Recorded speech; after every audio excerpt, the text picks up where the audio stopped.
នៅសម័យរបស់ពួកយើងមនុស្សដូចអ្នកគេហៅថាជាមនុស្សអភិរក្សបុរាណខ្ញុំឈ្មោះ Shen Zhaoning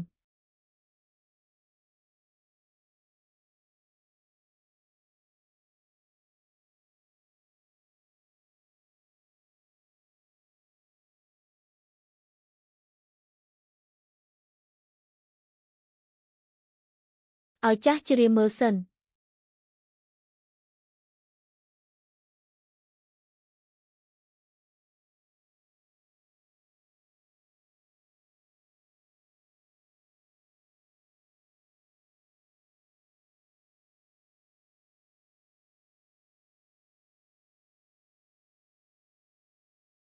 អធិរាជនីរបស់អធិរាជមុនព្រះអធិរាជមាតាស្របច្បាប់នៃអាណាចក្រយេលការជាតិមុនបន្ទាប់ពីអធិរាជមុនសោយទីវង្គតរាជានុរាជស្ដីទីឆេវយ៉ែនបានអបស្ត្រីម្នាក់ឈ្មោះលេនមីយ៉ូដែលអះអាងថាមកពីអនាគតបង្ខំឲ្យខ្ញុំបុកស្លាប់ឈាមហូរពេញខ្លួនស្លាប់ទាំងមិនអស់ចិត្តខ្ញុំគិតថានោះជាចុងបញ្ចប់របស់ខ្ញុំតែខ្ញុំបែរជាកើតជាថ្មីត្រឡប់ទៅ10ឆ្នាំមុនត្រឡប់ទៅមុនអធិរាជមុនសោយទីវង្គតត្រឡប់ទៅចំណុចដែលអ្វីមិនទាន់កើតឡើងលេនមីយ៉ូគិតថានាងមកពី1000ឆ្នាំក្រោយក៏គិតថាខ្លួនឯងលើគេឆេវយ៉ែនគិតថាមានអ្នកគ្រប់គ្រងជួយខ្លួនក៏ហ៊ានប្រមាថអធិរាជនិងដណ្ដើមអំណាចជាតិនេះខ្ញុំមិនសម្លាប់គេទេខ្ញុំនឹងឲ្យគេលុតជង្គង់ស្រឡាញ់ខ្ញុំដើម្បីខ្ញុំគេសុខចិត្តសម្លាប់មនុស្សទូទាំងពិភពលោកហើយខ្ញុំនឹងទាត់គេចូលក្នុងភក់ដោយដៃខ្លួនឯងចំណែកស្ត្រីដែលមកពីអនាគតនោះខ្ញុំមាន100វិធីឲ្យនាងដឹងថាអ្វីទៅដែលហៅថាចង់រស់ក៏មិនបានចង់ស្លាប់ក៏មិនរួចព្រះមហាក្សត្រីមេម៉ាយព្រះអង្គបានលុតជង្គង់3ថ្ងៃហើយអតីតព្រះចៅអធិរាជនៅឋានសួគ៌ក៏មិនដាច់ចិត្តឃើញព្រះអង្គបំផ្លាញសុខភាពបែបនេះដែរអ្នកមីងចៅចូលប្រកាសព្រះរាជបញ្ជារបស់ខ្ញុំក៏ហៅអ្នកបម្រើទាំងអស់នៅវាំងឆៅខេងមកសើធំភ្លាមព្រះមហាក្សត្រីមេម៉ាយយប់ជ្រៅបែបនេះឥឡូវនេះតែម្ដងតើអ្នកក៏គិតថាខ្ញុំឈួតដែរឬ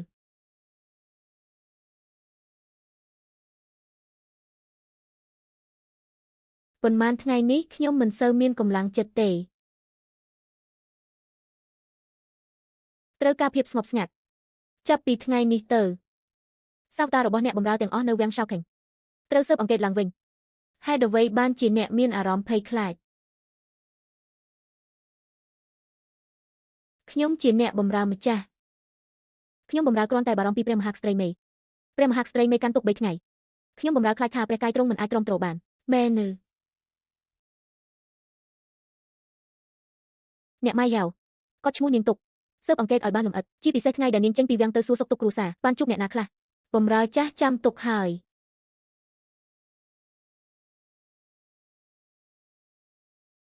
ទាំងអស់គ្នាថយចេញរឿងយប់នេះបើអ្នកណាហ៊ានយកទៅផ្សព្វផ្សាយយើងមិនខ្វល់នឹងសម្លាប់ម្នាក់ដើម្បីប្រមានអ្នកអតីតទេ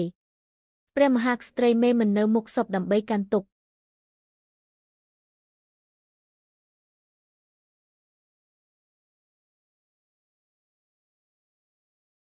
ហេតុអ្វីបានជាមកវិមានយ៉ាងផ្សេងទាំងកណ្ដាលយប់ពូរីជវង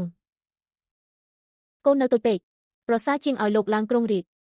ឬក៏លោកធ្វើជាស្ដេចរបស់ខ្ញុំ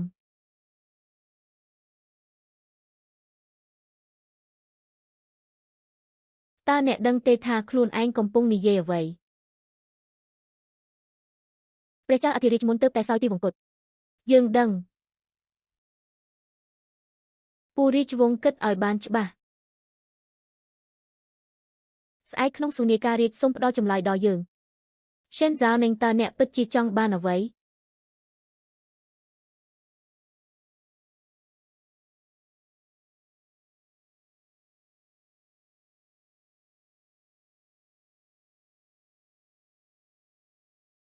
សូមទូលព្រះមហាក្សត្រីម្ចាស់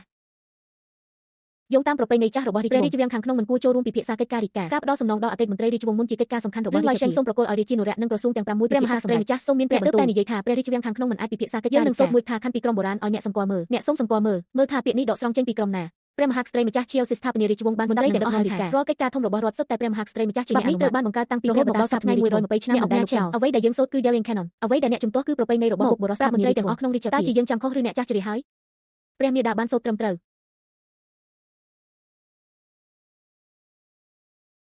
នាងចាប់ផ្ដើមទន្ទិញ Dalian Canon តាំងពីពេលណានៅពេលអធិរាជមុននៅមានព្រះជន្មនាងច្បាស់ជាមិនបានពាក់ព័ន្ធនឹងរាជយោធាសូម្បីតែបន្តិចព្រះអង្គម្ចាស់អធិរាជមកសួរខ្ញុំអំពីរឿងការពីយប់មិញឬមកប្រាប់ខ្ញុំអំពីចម្លើយរបស់អ្នកព្រះមហាក្សត្រីមាតាចងចាំក្បួនពិធីបានយ៉ាងស្ទាត់ជំនាញនោះគឺអធិរាជមុនជាអ្នកបង្រៀនព្រះអង្គម្ចាស់អធិរាជសូមមើល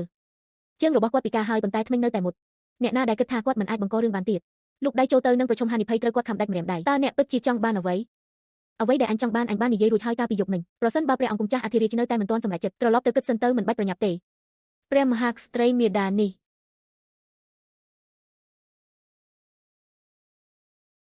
យកហេតុផលថាអធិរាជមុនបានមកចូលសុបិនតាគ្រប់គ្រាន់ទេប៉ុន្តែឧត្តមសេនីយ៍ជេត្រូវបានបន្ទាបតំណែងដូច្នេះហើយទើបអញត្រូវប្រើនាមអធិរាជមុនក្រៅពីអធិរាជមុនគ្មានអ្នកណាអាចឲ្យគាត់ត្រឡប់មកវិញបានទេឲ្យគាត់ត្រឡប់មកវិញ3ថ្ងៃសម្បត្តិនេះត្រូវតែបញ្ជូនទៅទីក្រុងប៉េកាំងផ្ញើតាមច្រករបស់ក្រសួងការអនុម័តរបស់ឯងបាទអ្នកមីនចៅអ្នកដែលឈ្មោះបៃឈឺនោះស៊ើបអង្កេតបានដល់ណាហើយនេះនាងបានទៅសាលាព្រះម្ដងពេលចេញមកនាងមានថង់ក្រអូបមួយនៅក្នុងដៃខ្ញុំបានអង្កេតតាមមីនតែរបស់នៅក្នុងថង់ក្រអូបនោះនៅមិនទាន់ដឹងទេប៉ុន្មានដងទៀតប្រមូលសំណាញ់កាន់តែយឺតត្រីដែលចាប់បានក៏កាន់តែច្រើនពន្លឺព្រះច័ន្ទភ្លឺនៅមុខគ្រែប្រៀបដូចទឹកកកលើដីងើបមុខមើលព្រះច័ន្ទភ្លឺអានក្បាលនឹកស្រុកកំណើតកញ្ញាពិតជាមានទេពកោសល្យអស្ចារ្យសូមសួរថាកញ្ញាមកពីគ្រួសារណាកំណាព្យរបស់កញ្ញាលេងនេះមានអត្ថន័យជ្រាលជ្រៅនិងស្រស់ស្អាតពោពេញដោយភាពស្រស់ថ្លាខ្ញុំបានបង្រៀននៅសាលាឆេកឆ្អស់3ឆ្នាំមិនដែលបានឃើញទេពកោសល្យបែបនេះទេ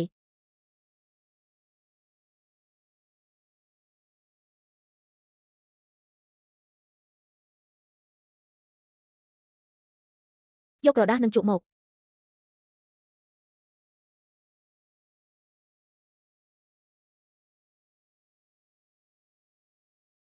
ឲ្យគេបិទនៅមុខច្រកសាលាឆេកចុះហត្ថលេខាអតីតអធិរាជមួយអង្គព្រះមហាក្សត្រយានីម្ចាស់កំណាព្យឲ្យនេះអាយជាថាវាជារបស់អតីតអធិរាជវាក៏ជារបស់អតីតអធិរាជទៅចុះបិទវាឲ្យរួចមុនភ្លឺ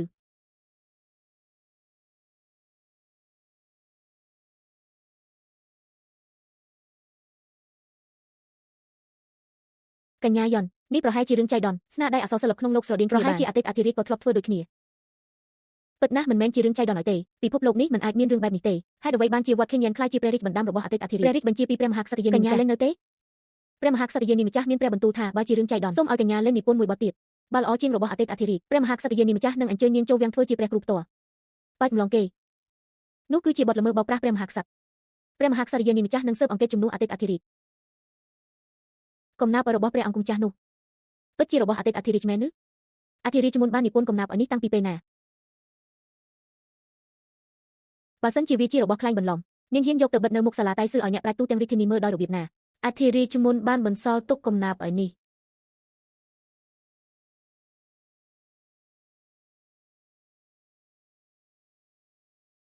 តើនៅមានអ្វីផ្សេងទៀតដែលបានបន្សល់ទុកទេ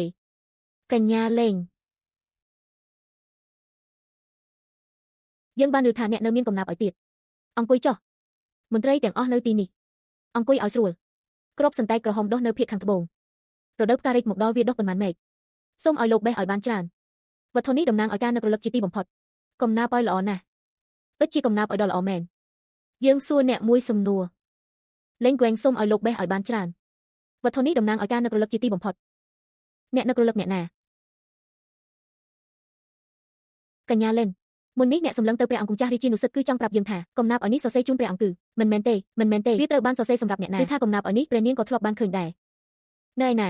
អូនៅស្ថានីយ៍ប្រៃសណីយ៍តាមព្រំដែនមានលោកគ្រូចាស់ម្នាក់បានបង្រៀនត្រឹមត្រូវទេនាងលេនព្រះអង្គម្ចាស់ខ្ញុំមិនបានចម្លងទេខ្ញុំគ្រាន់តែចង់បង្ហាញសមត្ថភាពនៅទីនេះប្រកាសបញ្ជាវាជាការពិតព្រះអង្គម្ចាស់សូមជឿខ្ញុំតើអ្នកនៅចាំទេពេលដែលខ្ញុំបានជួបអ្នកលើកដំបូងអ្នកនិយាយអ្វីអ្នកមិនគួរត្រូវបានព្រះមហាក្សត្រីចាស់ដែលមានគំនិតបុរាណសង្កត់សង្កិនទេសូម្បីតែកំណាព្យឲ្យមួយបទអ្នកក៏ត្រូវចម្លងពីអ្នកអតីតើមានហេតុផលអ្វីឲ្យខ្ញុំជួយអ្នកទើបតែនិយាយថានាងមិនមែនជាមនុស្សឈួតទេនាងលេនបានប្រាប់អ្នកក្រោមបង្គាប់ថានាងមកពី 1000 ឆ្នាំក្រោយទៅមើលថាតើនាងភ័យខ្លាចនៅតាមផ្លូវនិយាយពាក្យចម្លែកខ្លះនោះសិនចៅninhតើកំណាព្យរបស់សិនចៅninhមានរឿងអ្វីតើអតីតអធិរាជបានសរសេរពេលណាជុំទី1ខ្ញុំបានឈ្នះមនុស្សពីថៃវ៉ាន់បានទៅកន្លែងស្នាក់នៅរបស់លេនមីយ៉ៅយល់ហើយជុំបន្ទាប់ដកវេងសិឆៃវី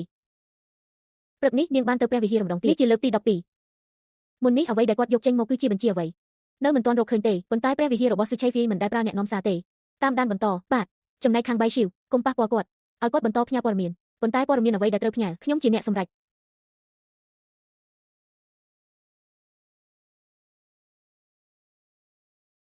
អតីតអធិរាជនៅចាំអ្នកបម្រើទៀតនេះទេរាយការណ៍ជូននៃតបធំជាឈ្វេនសុំទេត្រឡប់ទៅរាជធានីពិធីការគឺអតីតអធិរាជបានមកប្រាប់ក្នុងសុបិនរាជអភិបាលដ៏មានកិត្តិយស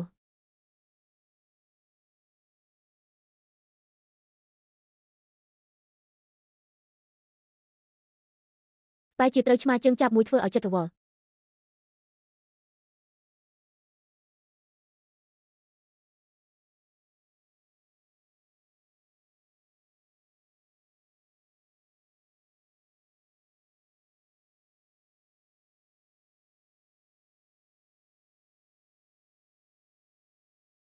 អ្នករងចាំខ្ញុំទៅ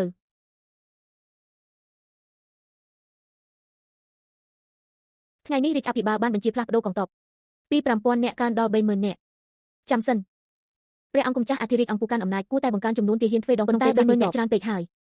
នៅពេលអតីតអធិរាជនៅរស់តែងតែនិយាយថាតំបន់គ្រោះថ្នាក់ពោពេញដោយឧបសគ្គអំណាចយោធាខ្លាំងពេកអាចបង្កការប្រែប្រួលរាជអភិបាលកាន់កងទ័ព 15,000 បញ្ជាឲ្យ 5000 នាក់ត្រឡប់ទៅក្រសួងយោធាឲ្យ Chen Gogong គ្រប់គ្រងជាបណ្ដោះអាសន្ននៅសល់ 10,000 មេតបតូចជាឈ្វាន់គោរពបញ្ជាឲ្យត្រឡប់មករាជធានីមេតបជេទាហានអង្គរៈផ្ទាល់ 10,000 នាក់ដែលនៅសល់ប្រគល់ឲ្យអ្នកព្រះមហាក្សត្រីមេតាវាមិនប្រញាប់ទេតើចាប់ផ្ដើមពីពេលណាមិនដឹងទេប្រហែលចាប់តាំងពីថ្ងៃដែលអតីតព្រះចៅសុបិនមកប្រាប់អ្នកមិនដែលជឿលើខ្មោចនិងទេវតាទេចាប់តាំងពីថ្ងៃដែលអ្នកបានឃើញមុខពិតរបស់មនុស្សខ្លះអ្នកត្រឡប់មកវិញគឺដើម្បីដកសិទ្ធិបញ្ជាកងទ័ពរបស់ខ្ញុំបើព្រះអង្គអ៊ំមិនមានអ្វីលាក់បាំងក្នុងចិត្ត 15,000 និង 30,000 តើមានអ្វីខុសគ្នាព្រះមេដាជីវិតរបស់ទាហានចុងក្រោយនេះចាប់ពីថ្ងៃនេះទៅគឺជារបស់ព្រះអង្គខ្ញុំមិនចង់បានជីវិតរបស់អ្នកទេខ្ញុំចង់ឲ្យអ្នករស់នៅឲ្យបានល្អជំនួសខ្ញុំដឹកនាំកងទ័ពជំនួសខ្ញុំការពាររាជធានី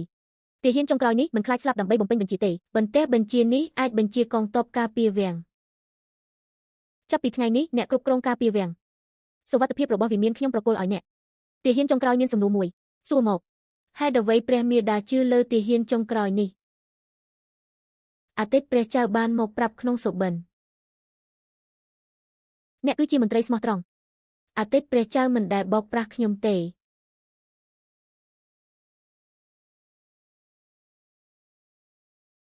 តើតាក់ទងព្រះមេដាតាំងពីពេលណារកឃើញហើយពេលថ្ងៃមុនលិខិតសម្ងាត់ត្រូវបានបញ្ជូនពីទៅក្រសួងយោធាតាមផ្លូវមួយប្រើត្រារបស់ព្រះមេដាគាត់បានដឹងជាយូរមកហើយថាបញ្ជារបស់អតីតព្រះចៅនឹងជួយផ្លាស់ប្ដូរបញ្ជាផ្ទៃកងទ័ពអ្វីត្រូវបានកញ្ញារួចរាល់ហើយព្រះអង្គគុំចាស់តើគួរឲ្យ Chen Gogong មិនបាច់ទេ Chen Gogong ពេលនេះមិនអាចធ្វើអ្វីគាត់បានទេអ្នកណាម្នាក់មានទៅស៊ើបអង្កេតប្រវត្តិលម្អិតរបស់កម្មករទាំងអស់នៅក្នុងវិមានជាពិសេសអ្នកបម្រើចាស់នៅក្បែរព្រះមហាក្សត្រីមេម៉ាយពួកអ្នកកំពុងឆ្លោះគ្នាអំពីអ្វីនេះហើយជាការគិតដោយខ្លួនឯងក្នុងថ្នាក់គួរតែមានការពិភាក្សាដេញដោលក្នុងចំណោមការបង្រៀនទាំងអស់ដែលខ្ញុំបានឃើញនេះទើបជាការបង្រៀនពិតប្រាកដអ្នកយល់អ្វីពីសៀវភៅអ្នកប្រាជ្ញអ្នកពិតជាមនុស្សបុរាណដែលល្ងងខ្លៅមិនមែនថាខ្ញុំមិនចង់ជួយអ្នកទេតែពួកអ្នកបោះបង់ខ្លួនឯងព្រះមហាក្សត្រីមេម៉ាយខ្ញុំបានទៅមើលរួចហើយថេខោចិត្តខ្លាចជាទីផ្សារបន្លែហើយនិយាយមកគ្រូជំនួយវិញបានឲ្យសិស្សជែកដេញដោលថាតើ Baber គួរត្រូវលុកចោលមិនទាន់ដល់ពាក់កណ្ដាលទូកសិស្សពីរនាក់បានប្រយុទ្ធគ្នាចៅវិញនៅក្បែរនោះមិនត្រឹមតែមិនរារាថែមទាំងផ្ទះដៃនិយាយថានេះទើបជាការប៉ះទង្គិចនៃគំនិតការប៉ះទង្គិចនៃគំនិតថ្ងៃស្អែកអាយជានឹងទៅមើលដោយផ្ទាល់អាយជាបានឮថាកន្លែងរបស់អ្នកទាំងអស់គ្នាមានភាពរស់រវើកណាស់លេងចែងអ្នកឲ្យសិស្សចេះគិតដោយខ្លួនឯងប៉ុន្តែកំណាព្យឲ្យដែលអ្នកបង្រៀនពួកគេគឺជារបស់ការដែលអ្នកឲ្យពួកគេសិក្សាគឺរបស់ខំណែងសេរីភាពដែលអ្នកគឺឲ្យពួកគេឆ្លោះគ្នាក្នុងថ្នាក់រៀនណាអាយជាចង់សួរថាតើការគិតដោយខ្លួនឯងរបស់អ្នកបានរកឃើញមូលដ្ឋាននៃការគិតដោយខ្លួនឯងគឺអ្នកត្រូវមានសមត្ថភាពគិតការតែងកំណាព្យឲ្យពឹងលើការចម្លងការកែប្រែត្រូវបានសាងឡើងលើការសំបីតែឈុំមិនមានសិទ្ធិអ្វីទៅហៅអ្នកអតីនាងលេនអាយជីមិនដាក់ទោសអ្នកអាយជីផ្ដល់ឱកាសឲ្យអ្នកកែប្រែកំហុសនិងបង្ហាញស្នាដៃចាប់ពីថ្ងៃនេះទៅអ្នកត្រូវគិតដោយខ្លួនឯងដើម្បីបង្កើតអ្វីដែលជារបស់អ្នកពិតប្រាកដខ្ញុំប្រកល់សេរីភាពឲ្យអ្នកនាងលេនសុំញ៉ាំអាហារបន្តិចព្រះមហាក្សត្រីមេដាគ្រាន់តែជានិយាយទៀតនាងដឹងអ្វីទាំងអស់នាងដឹងថាខ្ញុំចម្លងកំណាព្យនាងដឹងថាការកែប្រែរបស់ខ្ញុំថ្ងៃនេះនឹងបង្កភាពចលាចលនាងដឹងតាំងពីដើមដល់ចប់ថ្ងៃស្អែកខ្ញុំនឹងទៅវិមានសៃនិងដើម្បីយកឯកសាររាយការណ៍ទៅផ្ញើ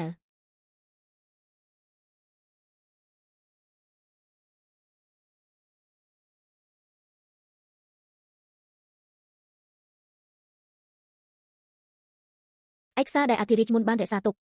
ទាំងអស់ត្រូវផ្ញើទៅវិមានសៃនិងដើម្បីរក្សាទុកអ្នកមីនចៅសូមរៀបចំជាមុនព្រះមហេសីព្រះចៅអធិរាជមុនព្រះមហាក្សត្រីមេដាថ្ងៃស្អែកនឹងទៅវិមានសៃនិងដើម្បីផ្ញើឯកសារអ្វីឯកសារដែលអធិរាជមុនបានរក្សាទុកទាំងអស់ត្រូវផ្ញើទៅវិមានសៃនិងដើម្បីរក្សាទុកឯកសារអ្វីហេតុអ្វីត្រូវឲ្យនាងទៅរក្សាទុកដោយខ្លួនឯងនៅវិមានសៃនិងយប់នេះចាត់មនុស្សទៅវិមានសៃនិងយកឯកសារទាំងនោះមកពិនិត្យម្ដងប្រសិនបើមានសំណុំឯកសារអំពីជំងឺរបស់អតីតព្រះចៅយកវាត្រឡប់មកវិញកុំចលនាបន្តិចវានឹងដាច់ដូច្នេះគឺជាមនុស្សរបស់ព្រះនាងថៃហ្វៃនៅថ្ងៃដំបូងដែលអ្នកមកវិមានឲ្យការក៏ដឹងរួចហើយថាអ្នកជាមនុស្សរបស់អ្នកណាតែទុកឲ្យអ្នករស់បន្ថែមប៉ុន្មានថ្ងៃគ្រាន់តែចង់មើលថាអណ្ដាតដែលនៅពីក្រោយអ្នកអាចលាបបានឆ្ងាយប៉ុណ្ណាកំពុងគិតអ្វីចង់ឡើងសោយរាជមែនទេនិយាយមកឲ្យការនឹងអភ័យទោសឲ្យអ្នកប្រសិនបើអ្នកនិយាយការពិតអ្នកនឹងដឹងថាអ្វីទៅជាជីវិតរស់នៅលំបាកជាងសោយរាជចាប់ដៃ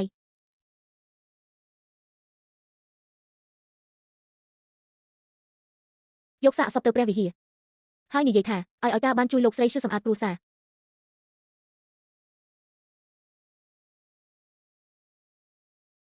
នេះគឺជាជំងឺអុតស្វាយប៉ុន្តែកុំភ័យ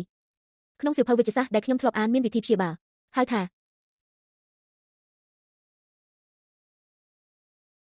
លោកជំនួយការlênឈប់ដៃឲ្យលោកចាស់ម្នាក់នេះមើលបន្តិចនេះគឺព្រះរាជបញ្ជាមិនមែនជាជំងឺអុតព្រះរាជបញ្ជាត្រូវប្រឆាំងនឹងបញ្ជាផ្សេងកំពុងជួយសង្គ្រោះមនុស្សឬសម្លាប់មនុស្សគ្រូពេទ្យរាជវាំងពីគ្រូរួមគ្នានេះមិនមែនជាជំងឺអុតធំទេតែជាអ្នកត្រូវហ៊ានធ្វើតាមគំនិតខ្លួនឯងបើអ្នកជំងឺមានបញ្ហាឧក្រិដ្ឋកម្មសម្លាប់មនុស្សអ្នកមិនអាចទទួលខុសត្រូវបានទេស្ត្រីម្នាក់នេះក្រៅពីបង្កបញ្ហាតិចតួចឲ្យខ្ញុំតើនាងអាចធ្វើអ្វីទៀតតើត្រូវឲ្យអ្នកក្រមបង្កប់ចូលទៅដោះស្រាយទេមិនចាំបាច់ទេ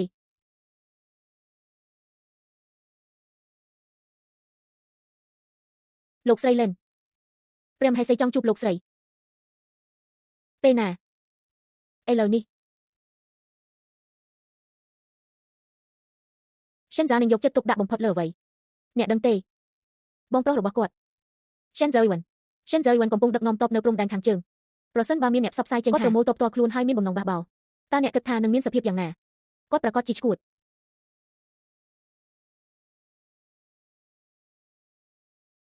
មន្ត្រីរាវយប់ជ្រៅហើយមកកាន់ក្រសួងយោធាខ្ចីសៀវភៅ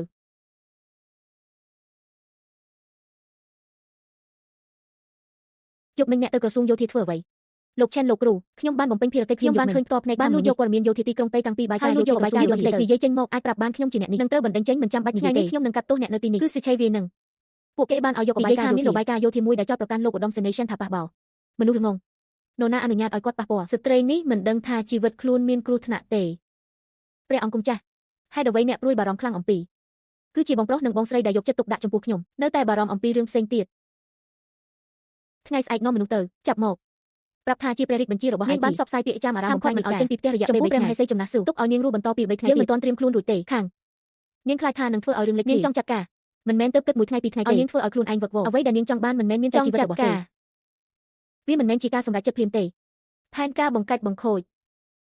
នេះមិនមែនជារឿងដែលអាចគិតឡើងដោយខ្លួនឯងម្នាក់ឯងបានទេតើខ្ញុំគួរធ្វើដូចម្តេចយកច្បាប់ចម្លងនេះទៅកាន់ព្រំដែនខាងជើងរកឲ្យប្រាប់គាត់បង្ហាញការពិតពីដែលលួចបន្លំប្រាក់យោធាតាក់សំណើចោទប្រកាន់ដោយខ្លួនឯងនេះជាឱកាសតែមួយគត់ដើម្បីរស់បើមិនដូច្នោះទេមួយខែក្រោយលិខិតសម្ងាត់ដែលចោទប្រកាន់គាត់អាយាផ្ទះមិនអាចជួយគាត់បានទេមេតបតូចនឹងចេញដំណើរយប់នេះ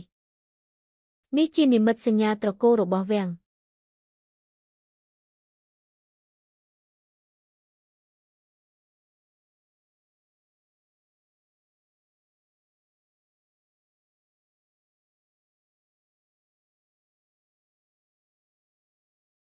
ខ្ញុំចាស់មិនអាចច្រឡំបានទេ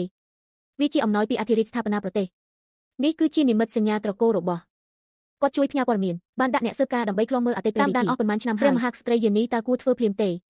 មិនដឹងថាយើងរកឃើញនិមិត្តសញ្ញាត្រកូលរបស់គាត់ទេគាត់បន្តគិតថាខ្លួនឯងជាអ្នកប្រមាញ់ដែលលាក់ខ្លួនក្នុងភាពអ្វីដែលអាយាចង់បានមិនមែនត្រឹមតែលិខិតសម្ងាត់គឺឲ្យគាត់បង្ហាញមុនពេលស្លាប់មុនពេលនោះគ្មាននរណាអនុញ្ញាតឲ្យប៉ះគាត់ទេមេតបត្រូវតែទៅដល់មុនពេលលិខិតសម្ងាត់ចូលរាជធានីយកសៀវភៅបញ្ជីកានីទៅប្រគល់ឲ្យច្បាស់ជាគាត់ហើយគាត់មិនធ្វើអ្វីលើខ្ញុំទេគឺកំពុងរងចាំខ្ញុំគាត់មិនធ្វើអ្វីលើខ្ញុំទេគឺកំពុងរងចាំខ្ញុំគឺកំពុងរងចាំខ្ញុំគឺកំពុងរងចាំខ្ញុំ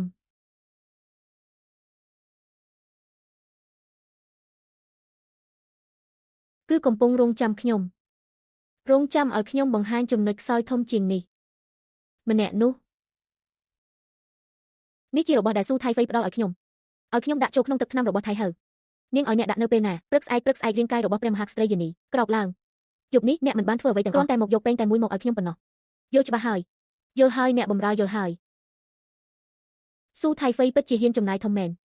ថៃហៅនេះជាដំបងដែកតើឲ្យខ្ញុំនាំមនុស្សទៅកាន់សាលាព្រះពុទ្ធឥឡូវនេះទេនេះជាអំណោយធំទី2ដែលនាងផ្ដល់ឲ្យល្អសិនរងចាំដល់ពេលត្រូវប្រើខ្ញុំនឹងឲ្យនាងយករបស់នេះត្រឡប់ទៅម្ចាស់ដើមវិញខាងឈៀវអេនសិព្រឹកស្អែកនៅតែបញ្ជូនសុកចូលថ្វាយដដែលបើស៊ឺឆេវីសួរគ្រាន់តែប្រាប់ថារួចរាល់ហើយសិទ្ធិគ្រប់គ្រងស្បៀងនៅបៀយើងតាមពិតគួរតែស្ថិតក្រោមការគ្រប់គ្រងរបស់ក្រសួងទាំង6ហើយចេញបញ្ជាដោយផ្ទាល់នេះមិនស្របតាមច្បាប់ទេស្បៀងកងទ័ពព្រំដែនបៀយើងអធិរាជមុនតែតែមិនអាចឆ្លងកាត់ការអនុម័តរបស់ក្រសួងទាំង6បានទេយ៉ាងបញ្ជារបស់ថៃហៅគឺគោរពតាមទំនៀមចាស់របស់អធិរាជមានប្រសាសន៍ត្រឹមត្រូវឆេនហ្គូកងនៅតែមានការជំទាស់សម្បត្តិរាយការណ៍ដាក់ឡើងមកខ្ញុំនឹងអានយឺតបញ្ចប់រាជប្រជុំ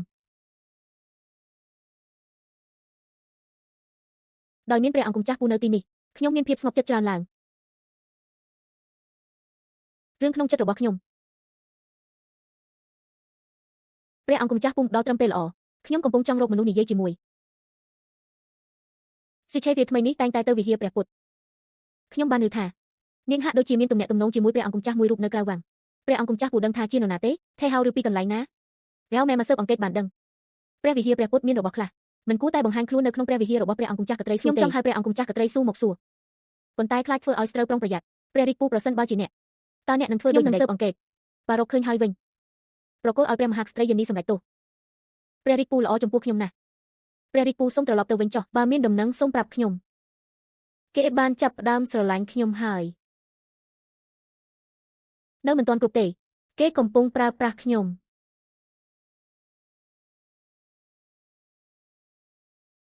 តាំងពីដំបូងគេក៏ប្រើប្រាស់ខ្ញុំដែរ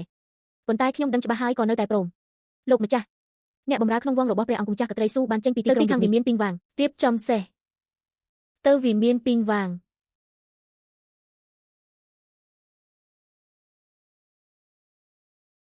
ព្រះអង្គម្ចាស់កត្រីស៊ូតើពិតប្រាកដណាស់អ្នកធ្វើការឲ្យមនុស្សប៉ុន្មានអ្នកថ្ងៃស្អែកទៅកាន់ក្រសួងយុទ្ធភ័ពស្នើសុំកំណត់ត្រាចេញពីទីក្រុងរបស់ពួកអូនុកទាំងអស់ក្នុងរាជវាំងព្រះនាងសុឆេវីមិនអនុញ្ញាតឲ្យមានសំបីមួយទេ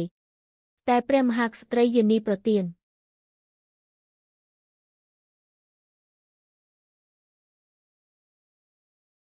ព្រះមហាក្សត្រីយានីចង់ឲ្យខ្ញុំធ្វើអ្វីសាងសឺបានបង្ហាញការលោភលន់របស់ចិនគូកុងលើក្របស្បៀងព្រះមហាក្សត្រីយានីនឹងកោះអ្នកត្រឡប់ទៅរាជធានីប្រឈមមុខគ្នានៅរាជវាំងនេះជាដំណាំតែមួយគត់ដែលអាចជួយសង្គ្រោះជីវិតបានយកក្រដាសនិងប៊ិចមកតម្លៃ8រៀលី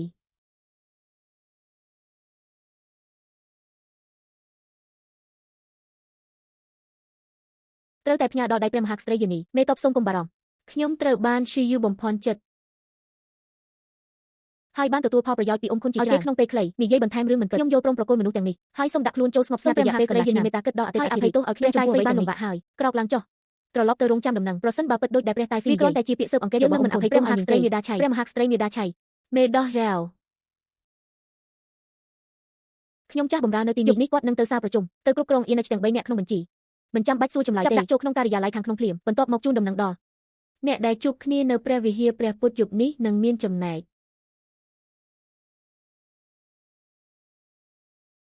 ព្រះអង្គម្ចាស់វិមានឆោកេងផ្ញើសារមកព្រះមហាក្សត្រីមេដាមានបន្ទូលថាអ្នកដែលជួបគ្នានៅព្រះវិហារព្រះពុទ្ធយប់នេះនឹងមានចំណែក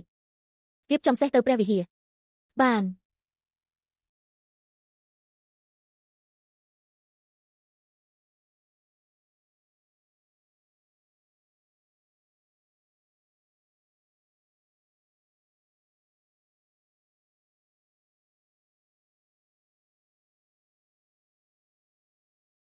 ព្រះអង្គម្ចាស់ភេងមិនខ្វល់ពីអ្នកទៀតទេតើអតីតព្រះចៅអធិរាជស្លាប់ដោយរបៀបណា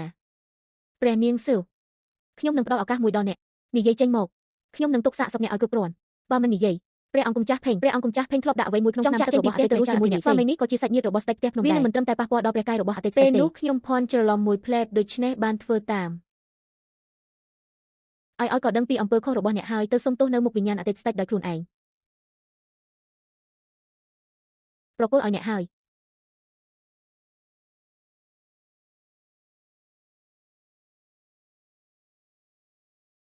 ស្ដេចភេងថ្ងៃនេះឲ្យគាត់ទទួលបានលិខិតបន្ទាន់ពីឧត្តមសេនីយ៍នៅព្រំដែនខាងជើងជាឈ្វេននឹកឃើញឆ្នាំទី1នៃរាជវង្សយ៉ងninhអុកញ៉ាឆែនកាន់កាប់ផ្នែកហិរញ្ញវត្ថុធ្វើឲ្យសម្ភារៈយោធាភាគពីរយប់ខ្វះខាត 30% ចាប់ពីឧបនាយករហូតដល់ទាហាន 3000 នាក់បានស្លាប់ដោយសារត្រជាក់នៅព្រំដែននេះជាការប្រមាថតើជាការប្រមាថឬអត់ត្រូវស៊ើបអង្កេតទើបដឹង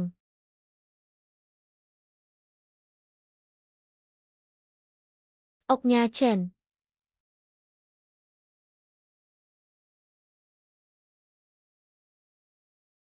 ប្រាក់ដែលអ្នកបានកាន់កាប់ទាំងនោះប្រាក់មួយឡើងរាល់ដុំគឺជាជីវិតរបស់ទាហានម្នាក់បញ្ជីកន្នីនេះ3ថ្ងៃក្រោយនឹងយកទៅសម្រាប់ត្រូវកន្នីជាមួយអ្នកយឺតអ្នកណាម្នាក់នាំទៅឲ្យក្រសួងយុទ្ធភ័ពគ្រប់គ្រងបណ្ដោះអាសន្នសៀវភៅកន្នីអ្នកយកមកពីណា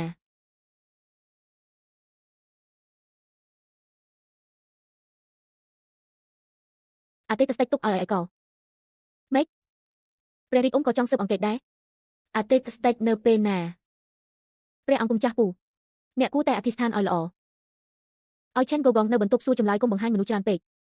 តែខាតមិនអាចឲ្យគាត់និយាយបានទេ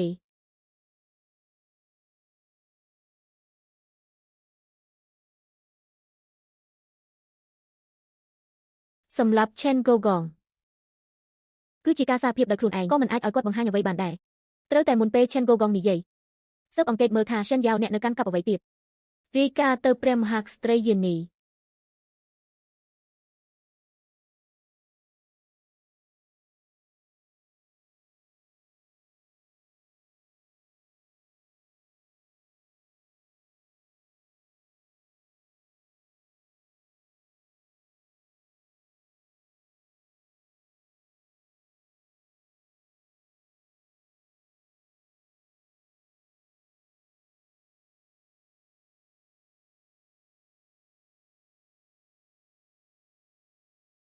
គាត់ជាស្ដេចអ្នកមានគុណដែលលាក់ខ្លួននៅភ្នំនិងគិតពីទន្លេក៏មានទ្រព្យសម្បត្តិនៅក្រសួងយុទ្ធភ័ពដែរខ្ញុំបានបញ្ជូនមនុស្សទៅឡោមព័ទ្ធវិមានផេងវងប៉ុន្តែមិនទាន់សួរចម្លើយទេរងចាំបញ្ជាពីព្រះមហាក្សត្រីយេនីចុះសិនធ្វើឲ្យគាត់ភ័យការសាកសួរត្រូវបានបដូរទៅថ្ងៃស្អែកមនុស្សរបស់អ្នកត្រូវតែតាមដានវិមានផេងវងក្រសួងយុទ្ធភ័ពសូម្បីតែសឹករុយមួយក៏មិនអនុញ្ញាតឲ្យហោះចេញទេយប់នេះគាត់ប្រកាសជាមកការសួរចម្លើយឆេនហ្គូកងបដូរទៅថ្ងៃស្អែកហើយពួកអធិរាជដំណឹងលឿនមែនពេលត្រូវបានសួរចម្លើយប្រសិនបើគាត់ចោទប្រកាន់មនុស្សដោយគ្មានមូលហេតុព្រះមហាក្សត្រីមាតាគ្រងធ្វើអ្វីតើគាត់នឹងចោទនរណាចោទលោកពួកអធិរាជchứលោកខ្លាចអ្វីប្រសិនបើលោកគ្មានកំហុសគ្មាននរណាអាចចោទលោកបានទេប្រសិនបើលោកមានកំហុសទោះត្រូវចោទក៏កុំខ្លាចព្រោះខ្ញុំនឹងយកជីវិតលោកមុនគេមិនទាន់ដល់វេនអ្នកអតីតទេខ្ញុំនិយាយលេងហេតុអ្វីលោកពួកអធិរាជយកជាការពិតដែរយប់នេះតើនឹងធ្វើអ្វីទៅលើឬទេមិនទេគាត់គ្មានភាពក្លាហានបែបនេះទេបើសម្រាប់នឹងដូចជាសារភាពកំហុសដោយខ្លួនឯងអ្វីដែលគាត់អាចធ្វើបានតែមួយគត់ពេលនេះខ្ញុំគ្រប់គ្រងអ្វីទៀតយកពុស្តាងដាក់នៅខាងក្រោយវាឲ្យនាងឃើញដោយភ្នែកផ្ទាល់នៅឃាតករដែលគាត់បានបញ្ជូនចេញគឺជារបាយការណ៍សរុបឆ្នាំទី1នៃលោកបានដឹកនាំស្បៀងអាហារយោធារបស់កងទ័ពភាគពីរយកខ្វះអស់3ភាគ10បណ្ដាលឲ្យទាហាន3000នាក់ស្លាប់ដោយសារត្រជាក់លោកទទួលស្គាល់ឬមិនទទួលស្គាល់ចាស់ទទួលស្គាល់បាត់ទទួលស្គាល់ហើយតើលោកនៅមានបាក់ពួកផ្សេងទៀតទេកាលពីឆ្នាំនោះគឺអ្នកបានឲ្យខ្ញុំទប់ស្កាត់រឿងនេះអ្នកបាននិយាយថារងចាំដល់ពេលរឿងសម្រេចរួចអ្នកកំពុងចោទប្រកាន់ដោយគ្មានមូលដ្ឋានខ្ញុំមិនបានសួរអ្នកទេអង្គុយចុះកាលពីមុនព្រះចៅអធិរាជមុនបានរកស្នើសុំមេត្តាជំនួសខ្ញុំចំពោះព្រះចៅអធិរាជមុនដើម្បីបិទបាំងរឿងនេះលក្ខខណ្ឌគឺអំណាចនៅក្នុងរាជវាំងរបស់ខ្ញុំនាពេលក្រោយត្រូវឲ្យគាត់គ្រប់គ្រងផ្នែកនិងស្ថាប័ននៅក្នុងកងទ័ពរបស់មេតបសុទ្ធតែជាអ្នកដែលខ្ញុំជួយគាត់ប្រមូលផ្ដុំព្រះអង្គគុំចាស់អ៊ំរឿងនេះតើអ្នកដឹងទេមើលទៅគឺអ្នកដឹងរួចហើយអុកញ៉ាការកឹបកេងប្រាក់យោធាគឺជាការពិតជាមួយមន្ត្រីរាជការបង្កើតច្បាប់ដើម្បីផលប្រយោជន៍ផ្ទាល់ខ្លួនដកហូតទ្រព្យសម្បត្តិនិងប្រកាសបញ្ជូនទៅព្រំដែនខាងជើងនិងចុះឈ្មោះជាទាហាននាំគាត់ទៅផ្ទះខាងជើងឲ្យកសាក់លបងឲ្យគាត់លុតជង្គង់នៅមុខសម្ព័ន្ធអាបកាយនេះហើយសម្ពោធអភិជនរយៈពេល3ថ្ងៃ3យប់ព្រះរាជអ៊ំរងចាំក្រោយពេលប្រជុំរាជការមកកាន់វិមានខេងព្រះរាជអ៊ំតើអ្នកដឹងទេលោកឆេនហ្គូកងស្ទើរតែនិយាយចេញថារងចាំអ្នកឡើងសោយរាជអ្នកគិតមើលបើគាត់និយាយចេញមន្ត្រីរាជការទាំងអស់ក្នុងរាជវាំងនឹងគិតយ៉ាងណាខ្ញុំមិនហ៊ានគិតទេអ្នកមិនហ៊ានគិតទេតែពេលនោះដែលអ្នកសុំមេត្តាជំនួសគាត់អ្នកហ៊ានគិតខ្ញុំដឹងថាអ្នកកំពុងគិតអ្វីអ្នកចង់ក្លាយជាព្រះចៅអធិរាជអ្នកស្អប់អធិរាជមុនស្អប់ដែលគាត់បានរៀបការជាមួយស្ត្រីដែលអ្នកចង់បានស្អប់ដែលគាត់នៅតែទទួលបានការគោរពស្រឡាញ់ពីមនុស្សច្រើនជាងអ្នកស្អប់ដល់ថ្នាក់ដាក់ថ្នាំពុលក្នុងថ្នាំរបស់អធិរាជមុនអ្នកគិតថាខ្ញុំមិនដឹងឬខ្ញុំអាចជួយអ្នកបានគ្រប់គ្រងរាជវាំងគ្រប់គ្រងត្រកូលរាជវង្សធ្វើឲ្យមនុស្សគ្រប់គ្នាបិទមាត់ប៉ុន្តែព្រះរាជអម្ចាស់អ្នកត្រូវតែស្ដាប់បង្គាប់ព្រះរាជអម្ចាស់ដែលស្ដាប់បង្គាប់ទើបមានអនាគតល្អណាស់ចាប់ពីថ្ងៃនេះទៅរាល់លិខិតរាយការណ៍ក្នុងដៃអ្នកអាយជានឹងមើលជាមុនរាល់មន្ត្រីដែលអ្នកជួបអាយជាត្រូវតែដឹងបើអ្នកផ្លាស់ទីទាហានម្នាក់អាយជានឹងចាត់ទុកថាអ្នកភ្លេចការសន្យាថ្ងៃនេះនៅពេលនោះវានឹងមិនងាយស្រួលបែបនេះទេខ្ញុំគោរពតាមព្រះបញ្ជាទៅចុះកិច្ចប្រជុំរាជវាំងថ្ងៃស្អែកអាយចង់ឃើញលិខិតចោទប្រកាន់លេនមួយយោពីអ្នកអ្វី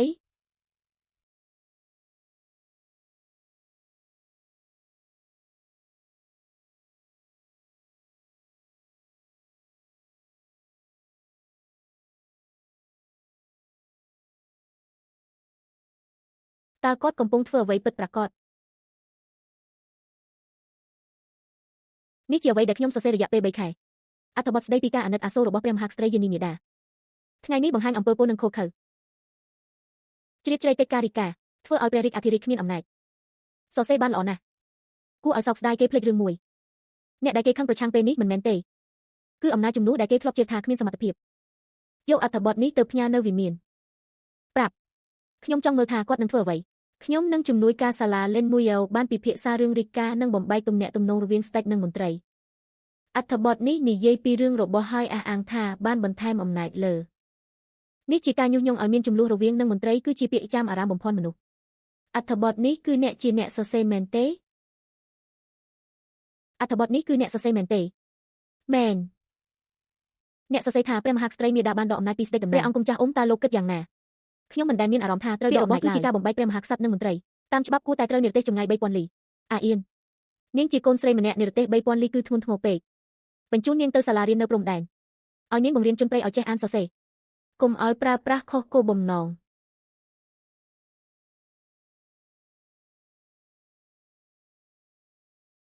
ខ្ញុំមិនជឿថាខ្ញុំមិនអាចត្រឡប់មកវិញទេប្រយោគទី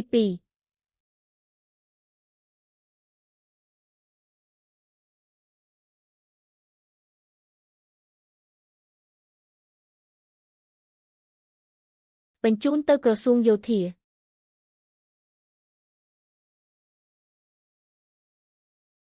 ប្រើផ្លូវទំនាក់ទំនងដែលលោកឆេនកូកងទុកក្នុងក្រសួងយោធាក៏មានមនុស្សរបស់យើងប្រសិនបើសារសម្ងាត់នេះត្រូវព្រះមហាក្សត្រីមាតារកឃើញបានស្ថិតនៅក្នុងជំរំទ័ពព្រំដែនប៊ីជីងរួចហើយបើគាត់ស៊ើបអង្កេតមកនឹងអាចបង្ហាញថាក្បត់ជាតិទៅចុះសូមក្រាបទូលព្រះមហាក្សត្រីមាតាមន្ត្រីយេននៃក្រសួងយោធាបានទទួលសារសម្ងាត់ពីប៊ីជីងក្បត់ជាតិសូមនាំរបាយការណ៍សម្ងាត់មកសូម្បីតែត្រាបញ្ជាក់ក៏មិនខ្វល់លាក់ដែរមានតែលិខិតមួយសន្លឹកមិនគ្រប់គ្រាន់ជាភស្តុតាងទេព្រះអង្គមើលយ៉ាងដូចម្ដេចគិតថាមានតែលិខិតមួយសន្លឹកមិនអាចកំណត់ទោសបានទេ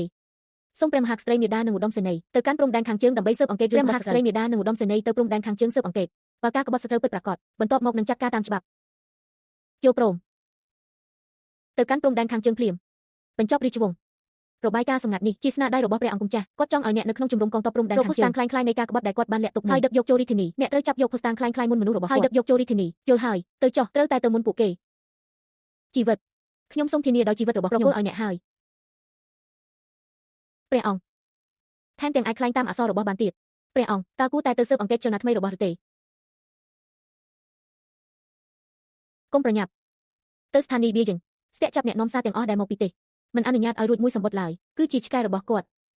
ឆ្កែមកដល់មុនហើយព្រះអង្គបើសម្បត្តិពុស្តាងខ្លាំងៗនោះត្រូវបានចាប់មិនអាចឲ្យគាត់ចាប់បានទេដូច្នេះខ្ញុំនឹងទៅស្ទាក់មនុស្សរបស់យើងមិនទាន់ទេលឿនជាងពួកយើងរៀបចំប្រទេសខ្ញុំនឹងទៅដោយខ្លួនឯងចូលគោរពព្រះមហាក្សត្រីមាតាសូមគោរពព្រះមហាក្សត្រីមាតាឬថាព្រះមហាក្សត្រីមាតាបាននឿយហត់ពីការងាររដ្ឋនីតិថ្មីនេះព្រះអង្គផេងវ៉ងកុំរជោយ៉ាងណាស់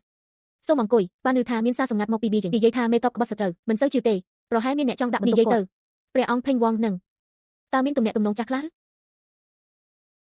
មិនដែលមានទំនាក់ទំនងជាមួយនាងទេហើយអ្វីព្រះមហាក្សត្រីយានីមានព្រះបន្ទូលបែបនេះខ្ញុំខុសហើយប៉ុន្មានថ្ងៃមុនពេលត្រូវគេចាក់សម្លាប់នាងបានប្រាប់រឿងខ្លះក្នុងនោះបាននិយាយអំពីវត្ថុរបស់ផេងវ៉ងប្រហែលជានាងនិយាយផ្ដេសផ្ដាសមុនពេលស្លាប់បើព្រះមហាក្សត្រីយានីគ្មានរឿងផ្សេងទៀតព្រះមហាក្សត្រីយានីនាងភ័យហើយថ្ងៃនេះពេលនាងត្រឡប់ទៅនាងនឹងដុតចោលសម្បត្តិសម្ងាត់ដែលតាក់ទងជាមួយប៉ុន្តែនាងភ្លេចថានៅក្រោមមូលដ្ឋានឈើសីក្នុងសាលាព្រះពុទ្ធនៅមានស្នាមជើងរបស់គាត់មួយទៀត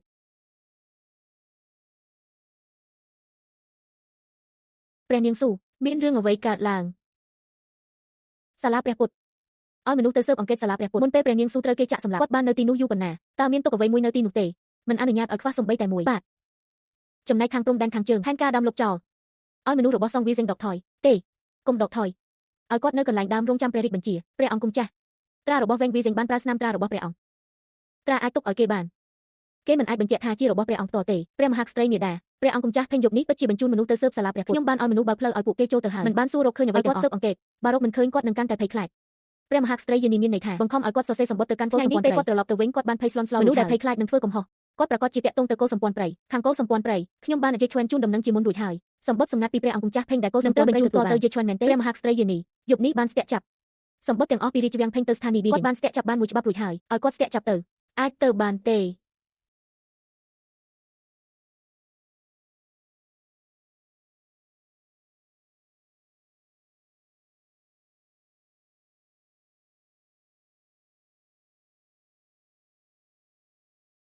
ព្រះមហាក្សត្រីយានីហ៊ានក្រោមបញ្ជាបានរកឃើញវត្ថុទាំងនេះនៅជំរំកងទ័ពព្រំដែនទាំងនេះសុទ្ធតែជាស្នាដៃរបស់រាជវាំងភេងពួកគេក៏ត្រូវបាននាំចូលទីក្រុងសម្រាប់សួរចម្លើយសារទុកសក្ខីកម្មឲ្យបានល្អកុំទាន់បញ្ជូនសម្បត្តិទាំងនេះចេញ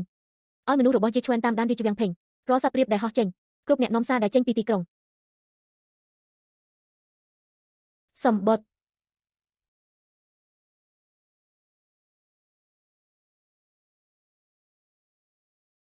រៀបចំសេះត្រឡប់ទៅរាជធានីទៅវាំងព្រះអង្គគង់ចាស់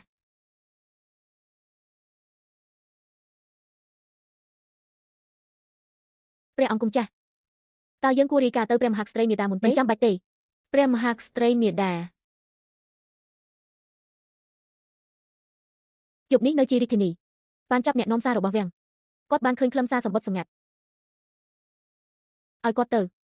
អ្នកមីងទៅប្រាប់កិច្ចប្រជុំរាជវាំងថ្ងៃស្អែកភូតាំងមនុស្សនិងវត្ថុទាំងអស់ត្រូវយកមកបង្ហាញដល់ពេលបិទសំណាញ់ហើយបានស្ទាក់យកសម្បត្តិសម្ងាត់ដែលវាំងផ្ញើទៅកាន់ពលសាសក្រៅសូមរាយការណ៍ជូនព្រះមហាក្សត្រីមាតាខ្ញុំបានស្ទាក់យកភស្តុតាងខ្លាំងៗនៅជំរំទ័ពព្រំដែនអ្នកខាងក្នុងដែលបញ្ជូនទៅបានសារភាពទាំងអស់ព្រះអង្គគង់ចាស់ខ្លែងបន្លំព័ត៌មានយោធាដាក់កំហុសលើស្បៀងនិងសំគំនិតជាមួយបរទេស បទល្មើសទាំង3នេះតើព្រះអង្គទទួលស្គាល់ឬមិនទទួលស្គាល់អ្នកគិតថាអ្នកស្អាតជាងខ្ញុំមែនទេអ្នកគិតថាការបង្ហាញកំហុសដែលអ្នកធ្លាប់មិនបានថែរក្សាព្រះកាយអតីតព្រះចៅអធិរាជអ្នកណាដឹងទេតើអតីតព្រះចៅអធិរាជស្លាប់ដោយសារអ្វីអ្នកទាំងអស់គិតថាវាគ្រាន់តែជាជំងឺធម្មតាមែនឬគឺខ្ញុំជាអ្នកដាក់ថ្នាំពុលដោយខ្លួនឯងអ្នកណាម្នាក់ចាប់ភេងឈៀវយេងយ៉ែនប៉ះបោលប្រឆាំងនឹងសំគំនិតជាមួយចោទប្រកាន់មនុស្សស្មោះត្រង់ដោយខុសយកទៅឃុំក្នុងគុកឋានសួគ៌ភ្លាមពេលថ្ងៃក្រោយចាក់សម្លាប់កូនសេះព្រៃតូចការរស់នៅទៅជារោគរបស់អ្នកសម្រាប់អ្នកអ្វីដែលអ្នកជំពាក់ខ្ញុំអាចសងបានដោយការស្លាប់ម្ដងប៉ុណ្ណោះ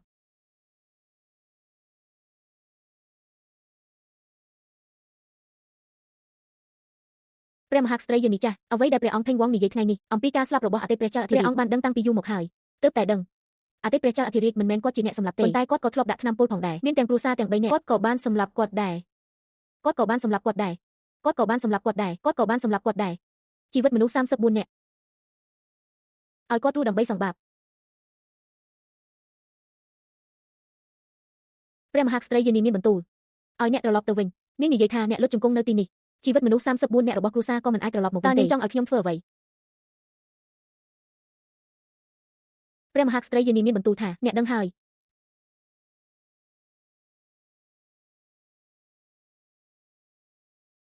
អ្នកបានគិតពេញមួយយប់តើអ្នកបានគិតច្បាស់ហើយឬនៅខ្ញុំបានគិតពេញមួយយប់អ្វីដែលខ្ញុំជំពាក់មិនមែនមានតែអតីតខ្ញុំជំពាក់គ្រួសារជំពាក់ព្រះមហាក្សត្រីយានីសំណើរបស់ខ្ញុំ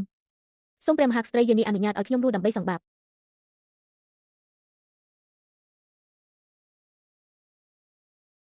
អ្នកចង់សុំបើកសំណុំរឿងឡើងវិញឲ្យដើម្បីបញ្ជាក់ភាពត្រឹមត្រូវសម្រាប់ជីវិតមនុស្ស34នាក់របស់គ្រួសារអ្នកត្រូវការពារព្រំដែនរបស់នគរឡែងកងទ័ពរបស់អ្នកត្រូវដឹកនាំជំនួសគាត់ទ្រព្យសម្បត្តិគ្រួសារដែលត្រូវរឹបអូសអ្នកត្រូវយកត្រឡប់មកឲ្យគាត់វិញជីវិតដែលនៅសល់របស់អ្នកទាំងអស់គឺជារបស់គ្រួសារទទួលបញ្ជានិងប្រើជីវិតដែលនៅសល់ដើម្បីលាងបាបក្នុងជីវិតនេះចងចាំពាក្យដែលអ្នកនិយាយថ្ងៃនេះ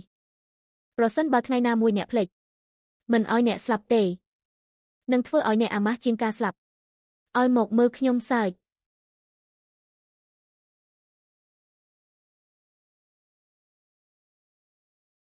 មកប្រាប់អ្នកភូតាំងคล้ายៗដែលអ្នកបានបង្កើតដើម្បីចោទបានដឹងតាំងពី4ខែមុនហើយលិខិតសម្ងាត់ក្នុងសាលាព្រះពុទ្ធរបស់បានដកយកទាំងអស់លិខិតដែលអ្នកសរសេរទៅកាន់កូនសម្ព័ន្ធព្រៃម្សិលមិញក៏បានទៅដល់ដៃផងដែរមនុស្ស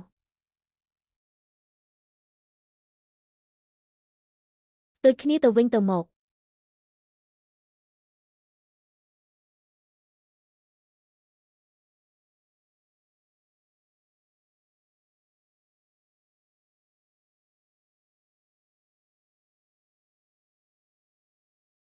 ព្រះអង្គភេងនឹងត្រូវប្រទានបញ្ជាឲ្យស្លាប់នៅថ្ងៃស្អែក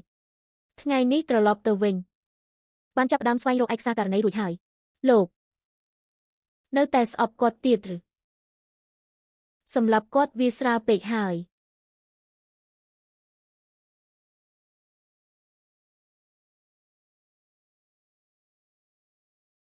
ចាប់ពីថ្ងៃស្អែកទៅគួរតែបន្តដើរទៅមុខហើយ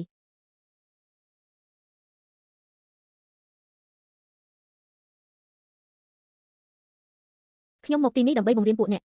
អានសៀវភៅនិងស្គាល់អក្សរស្ត្រីប៉ះបោបំបើដោះមិនបង្រៀន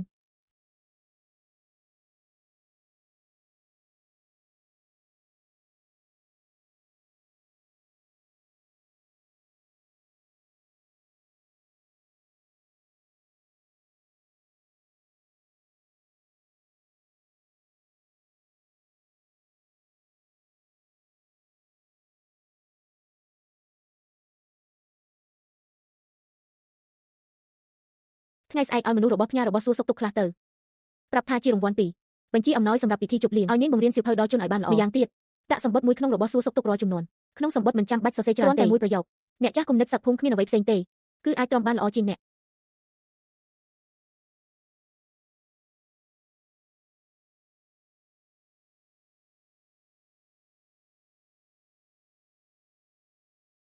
ព្រះមហាក្សត្រីមាតាបានប្រកាសបញ្ជា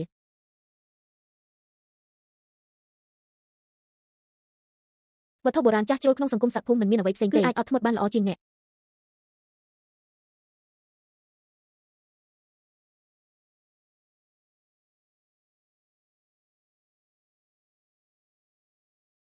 តើឲ្យខ្ញុំបញ្ជូនមនុស្សទៅដោះស្រាយគាត់ទេ ទេ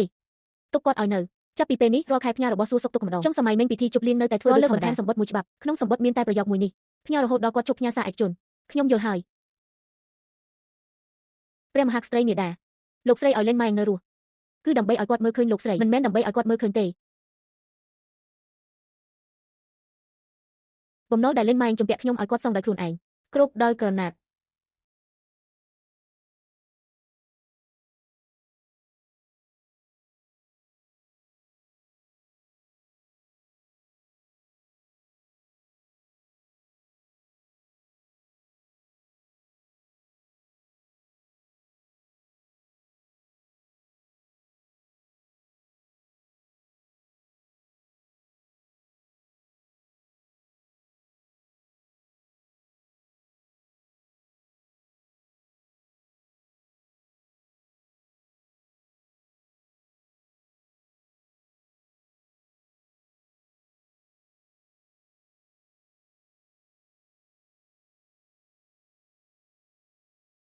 អ្នក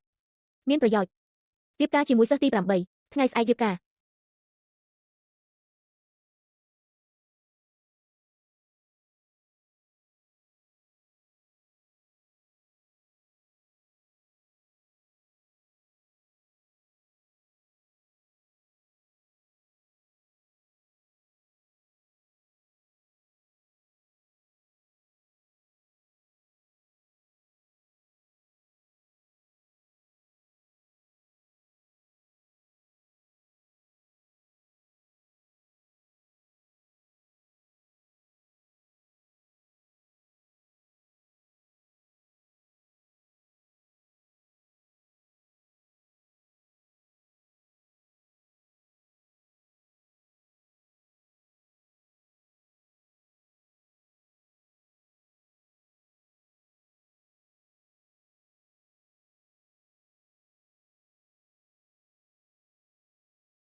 ជនជាតិព្រៃចុះចូលកែឡើងមិនវាយប្រហារពួកយើងទេព្រះមហាក្សត្រីមាតាបាននិយាយថាមិនចោះចាញ់បងសួយការពារក្មេង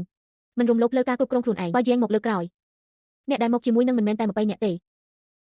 កោសម្ព័ន្ធព្រៃមិនចោះចាញ់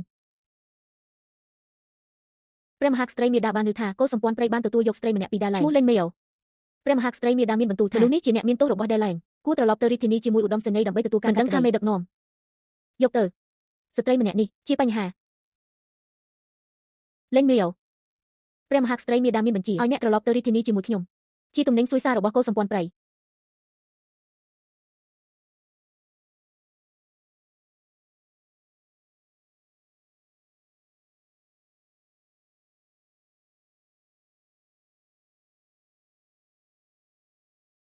ទំនិញសួយសាររបស់កោសម្ព័ន្ធព្រៃអ្នកមានទោសលេនមួយអូម្នាក់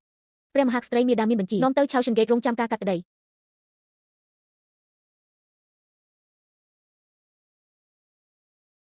លោកស្រីលេនជីវិតរបស់ពួកកោសម្ព័ន្ធសែនល្អសូមព្រះមហាក្សត្រីយានីមាតា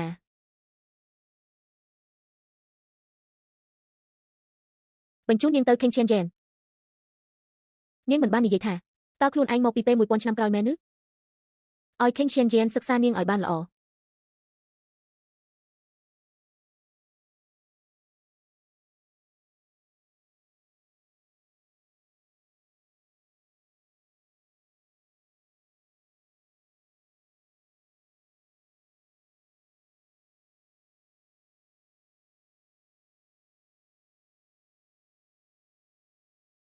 ព្រះមហាក្សត្រីយានីមាតាលេនមីអូត្រូវបានបញ្ជូនទៅ King Chen Jen រួចហើយ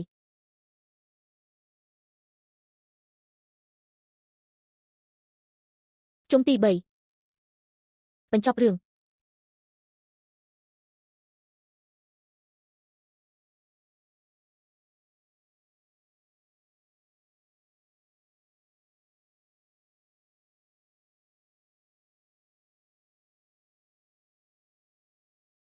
អ្នកគិតថាស្លាប់អាចលាងបាបបានឬអ្នកគិតថាបើអ្នកស្លាប់មនុស្សដែលត្រូវអ្នកសម្លាប់នឹងអាចភ្លេចបានឬ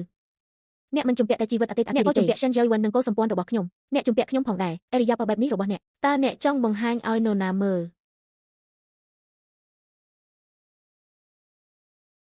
សម្អាតកន្លែងនេះឲ្យស្អាត នៅព្រឹកស្អែកចូលប្រជុំរាជការបើអ្នកហ៊ានទៅចូលរាជវាំងទាំងមានរបួសពេញខ្លួនខ្ញុំនឹងឲ្យអ្នកលុតជង្គង់រហូតដល់ទូរលួយក៏មិនអនុញ្ញាតឲ្យអ្នកក្រោកឡើងហេតុអ្វីអ្នកត្រូវទៅដោយខ្លួនឯងគាត់នឹងធ្វើឲ្យខ្លួនឯងដូចជាស្លាប់លោកស្រីខ្ញុំសូមក្លាហានសួរមួយសំណួរតើពិតប្រាកដអ្នកស្អប់គាត់ឬមិនដឹងទេកិច្ចប្រជុំរាជសាលាថ្ងៃស្អែក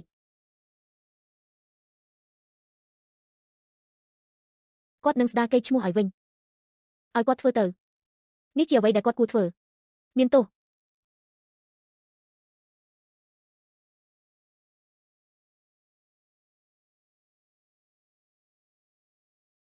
កាលពី10ឆ្នាំមុនខ្ញុំត្រូវបោកបញ្ឆោតខ្ញុំយល់ច្រឡំថាក្បត់ជាតិដោយយករឿងនេះជាមូលហេតុខ្ញុំបានបញ្ជាឲ្យខ្លែងបន្លំព័ត៌មានយោធាដើម្បីចោទប្រកាន់មនុស្សស្មោះត្រង់ខ្ញុំសូមបញ្ជាក់ចំពោះនៅមុខរាជសាលាគាត់មិនដែលក្បត់ជាតិឡើយដែលត្រូវបានបង្កើតឡើងជាអំពើរបស់ខ្ញុំម្នាក់ឯងខ្ញុំសូមស្នើឲ្យដកតំណែងនិងបំបត្តិឋានៈទៅជាស្ដេចស្រុកសូមអនុញ្ញាតឲ្យត្រឡប់ចូលរាជធានីនិងស្ដារតំណែងដើមវិញអនុញ្ញាត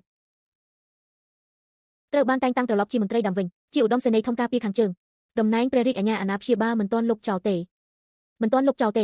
ព្រះមហាក្សត្រនៅក្មេងនៅត្រូវការព្រះអង្គម្ចាស់ពូជួយដឹកនាំចាប់ពីថ្ងៃនេះទៅរាល់សម្បត្តិរាយការណ៍របស់ព្រះរាជអាជ្ញាត្រូវបញ្ជូនមកព្រះរាជវាំងឆៅខេងមុនបញ្ចប់រាជប្រជុំ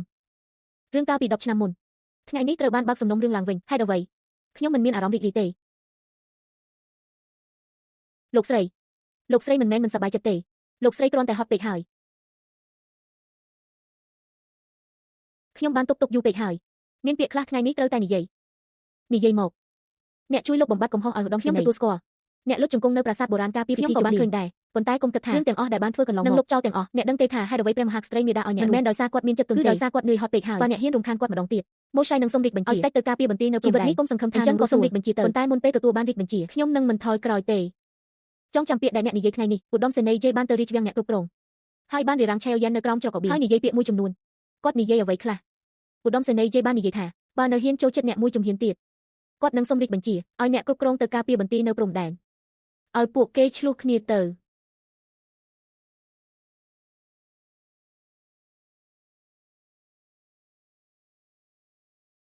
ព្រះមហាក្សត្រីឧត្តមសេនីយ៍ជេនិងឆៃអូយ៉ានបាននិយាយពាក្យទាំងនោះតើព្រះអង្គមានផែនការអ្វីថ្ងៃដែលជិះឆ្វាន់ទៅបៀថ្ងៃនោះគេសួរខ្ញុំថាហេតុអ្វីត្រូវឲ្យឆៃអូយ៉ានបានលុតជង្គង់នៅថេមយោលុតជង្គង់នៅមុខរាជវាំងទទួលស្គាល់ដូនតាខ្ញុំមិនបានសង្កេតឲ្យគេរស់ដើម្បីលួចកំហុសដំបូងគឺខ្ញុំជាអ្នកដាក់ទុនកម្មគេប៉ុន្តែឥឡូវគេជាអ្នកដាក់ទុនកម្មខ្លួនឯងខ្ញុំមិនចាំបាច់ធ្វើអ្វីទៀតទេជិះឆ្វាន់និយាយឲ្យគេទៅព្រំដែនបើគេទៅតើនរណានឹងមកយាមការពារត្រកូលសិន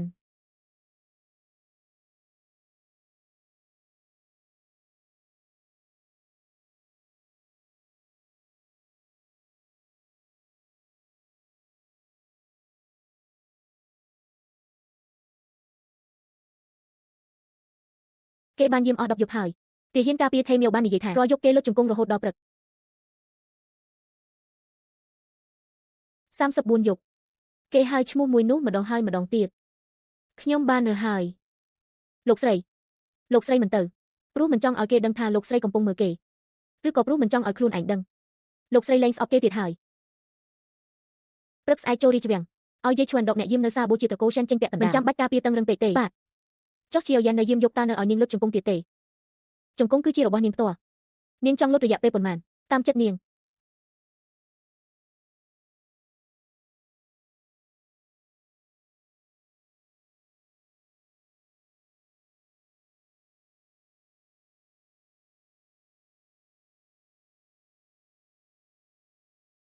នេះគឺអ្វីដែលនាងសរសេរពេលចម្លងគម្ពីរសរសេរនៅលើទំព័រគម្ពីរមួយហេតុអ្វីយកទំព័រនេះត្រឡប់មកវិញមិនដឹងទេប្រហែលគ្រាន់តែចង់រក្សាទុកឆ្នាំទី2នៃយ៉ងនីងឆេនឈៀហួរស្នើសុំបង្កើតវិមានរំលឹកដល់គ្រួសារសិននៅជាក្រុងភាគខាងត្បូងមនុស្ស34នាក់ក្នុងគ្រួសារសិនជាច្រើនចំនួនបានស្លាប់ដោយអយុត្តិធម៌ទាំងអស់ត្រូវបានបំផ្លាញដោយខ្ញុំម្នាក់ខ្ញុំស្ម័គ្រចិត្តប្រើជីវិតដែលនៅសល់ដើម្បីចូលរួមជួសជុលវិមាននេះនៅថ្ងៃដែលវិមានបានបញ្ចប់ខ្ញុំនឹងលុតជង្គង់មុខវិមានដើម្បីអរគុណពិភពលោកបន្តប្រាប់គាត់វិមាននេះនៅជាក្រុងភាគខាងត្បូងបែរមុខទៅទីក្រុងប៉េកាំងប្រសិនបើគាត់មានចិត្តស្មោះពិតតើអ្នកគ្រងប្រាប់គាត់នៅពេលណាថាអ្នកលែងស្អប់ហើយរងចាំដល់ថ្ងៃដែលផែនការបានសម្រេចរងចាំឲ្យគាត់សងបំណុលដែលជំពាក់ត្រកូលរងចាំឲ្យគាត់ឈប់ជាមនុស្សមានទោសហើយខ្លាយជាចៅវាយស្រុកពេលនោះអ្នកទើបសួរខ្ញុំម្ដងទៀតព្រះមហាក្សត្រេមហៃសីមេតបមកដល់ហើយកំពុងរងចាំនៅខាងក្រៅសាលា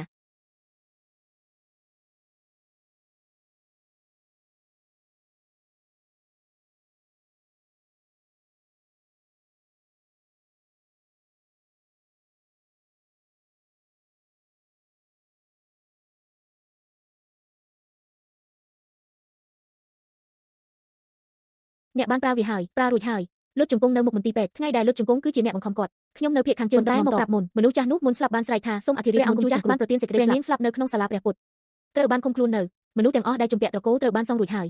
យនៅសម្នាក់ទៀតនាងជួយខ្ញុំលុបបំបត្តិកំហុសក៏សាងផ្ទាំងសាលាចារឹកឲ្យត្រកូលលុតជង្គង់នៅសាលាបួចបារម្ភដឹកគម្ពីរទាំងនេះខ្ញុំដឹងទាំងអស់ប៉ុន្តែអ្នកវិញអ្នកក្រុងឲ្យនាងសងបំណុលអ្នកយ៉ាងដូចម្ដេចខ្ញុំនឹងទៅរាយការណ៍ចូលក្រសួងយោធាជាមុនយប់នេះមកញ៉ាំបាយជាមួយអ្នកបងបើខ្ញុំនិយាយថាខ្ញុំមិនចង់សម្លាប់គេទៀតតើបងនឹងស្អប់ខ្ញុំទេខ្ញុំនឹងមិនស្អប់អ្នកទេជីវិតមនុស្ស34នាក់របស់ត្រកូលមិនអាចយកជីវិតគេម្នាក់មកទូទាត់បានទេដើម្បីការពារប្រទេសការពារសាលាបូជារបស់ត្រកូលនឹងជួយសារក្តីឲ្យមានប្រយោជន៍ជាងការស្លាប់អ្នកសម្រេចចិត្តអ្វីក៏ដោយបងនឹងអត់ធ្មត់ទាំងអស់ព្រះមហាក្សត្រីយានីឧត្តមសេនីយ៍បានត្រឡប់មកវិញអ្នកបានយំមួយលើកក្នុងចិត្តប្រសើរឡើងហើយឬនៅប្រសើរឡើងច្រើនហើយគេបានត្រឡប់មកវិញខ្ញុំលែងនៅម្នាក់ឯងទៀតហើយសូមរាយការណ៍ជូនព្រះមហាក្សត្រីយានីព្រះចៅអធិរាជនឹងចាប់ផ្ដើមគ្រប់គ្រងដោយខ្លួនឯងតាមច្បាប់បុរាណរបស់រាជវង្សដាឡាំងព្រះមហាក្សត្រីមាតាអាចជ្រើសរើសគូស្រករមុនពេលព្រះចៅអធិរាជធ្វើឲ្យសាច់ញាតិរាជវង្សមានចិត្តស្ងប់ពួកបានរៀបចំបញ្ជីមួយសូមព្រះមហាក្សត្រីមាតាពិនិត្យមើលទុកឲ្យខ្ញុំគិតសិនបញ្ចប់រាជប្រជុំបញ្ជីនោះអ្នកចង់ឲ្យខ្ញុំជ្រើសរើសនរណាខ្ញុំមិនជ្រើសរើសជំនួសព្រះមហាក្សត្រីមាតាទេខ្ញុំរងចាំឲ្យព្រះមហាក្សត្រីមាតាជ្រើសរើសដោយខ្លួនឯងជ្រើសរើសនរណាក៏បានលើកលែងតែខ្ញុំនាងបានលុតជង្គង់នៅសាបុកបរោះមួយយប់ចម្លងគម្ពីរមួយយប់ពេញរបួសលើដៃនាងមិនដែលជាសះស្បើយទេបន្ទាប់មកនាងបានមកប្រាប់ខ្ញុំជ្រើសរើសនរណាក៏បានក្រៅពីនាងពិតជាគិតថាខ្លួនឯងមិនសមទេចុះលោកវិញលោកគិតថានាងសម្រិតអត់ខ្ញុំមិនដឹងថានាងសម្រិតអត់ទេប៉ុន្តែនៅក្នុងបញ្ជីនេះមនុស្សទាំងអស់នៅលីងដានពួកគ្នាទាំងអស់ក៏មិនធ្វើឲ្យខ្ញុំទុកចិត្តដូចគាត់ទេមនុស្សទាំងនេះនៅលីងដានអ្នកពេញចិត្តអ្នកណាអ្នកដែលនៅខាងក្រោមបំផុតថ្ងៃនេះអ្នកមករកខ្ញុំមិនមែនឲ្យខ្ញុំជួយជ្រើសរើសទេគឺឲ្យខ្ញុំប្រាប់អ្នកថាជ្រើសរើសគាត់អ្នកនឹងមិនស្ដាយក្រោយទេនេះជាអ្វីដែលគាត់សរសេរពេលចម្លងគម្ពីរសរសេរនៅខាងក្រោយក្រដាសគម្ពីរអ្នកចង់ធ្វើអ្វីក៏ទទួលស្គាល់ទៅប៉ុន្តែចង់ចាំមិនមែនដោយសារតែអ្នកព្រមលើកលែងឲ្យខ្លួនឯងទេលីងដានខ្ញុំមិនប្រញាប់ត្រឡប់ទៅទេឲ្យពួកគេរងចាំ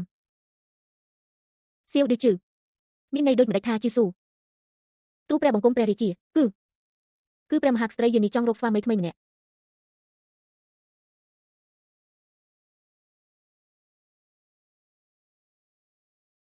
ហេងមានរឿងអ្វីបានជាប្រញាប់ដល់ម្លេះព្រះមាតាតើព្រះមាតាពិតជាចង់រកឪពុកថ្មីឲ្យខ្ញុំមែនឬអ្នកណាប្រាប់អ្ន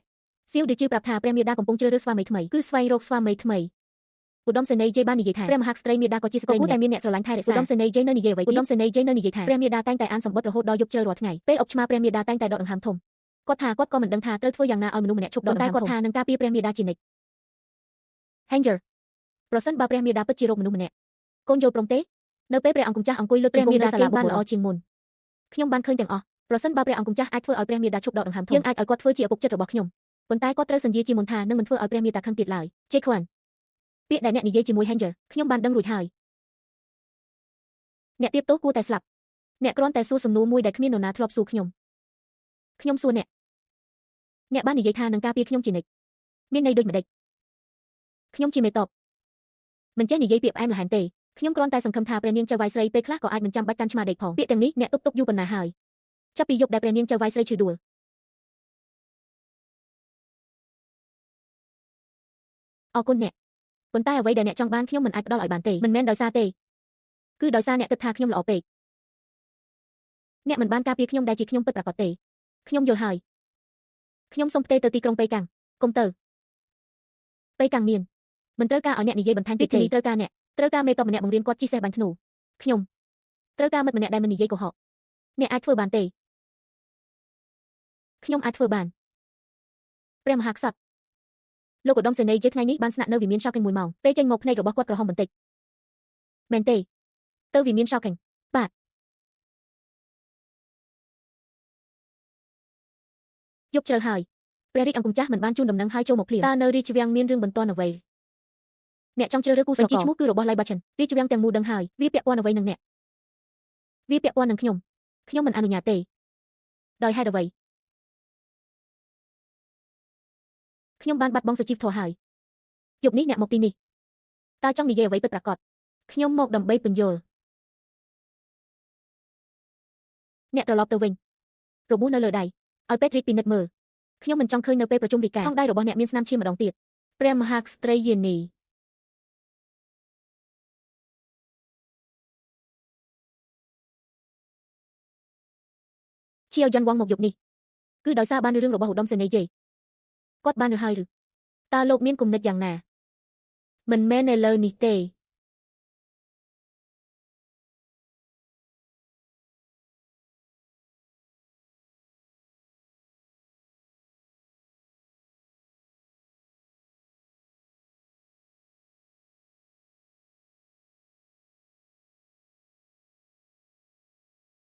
ព្រះរាជពូ